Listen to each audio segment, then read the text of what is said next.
В Якутии продолжают тушить лесные пожары. Сейчас напряженная ситуация в Намском лесничестве. Площадь возгорания составляет 1000 гектаров.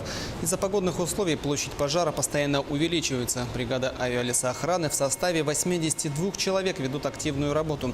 Пламя охватило труднодоступные болотистые районы, куда не могут добраться спасатели. Ранее бригада ликвидировала пожар 4А горного лесничества. Работы, как видите, очень много. Работа ведется планово, но наши планы рушат вот именно погодные условия. То, что ребята вручную пропахали там порядка 7 километров, сегодня пожар самоверховым перебросило. И 3 группы оказались внутри пожара.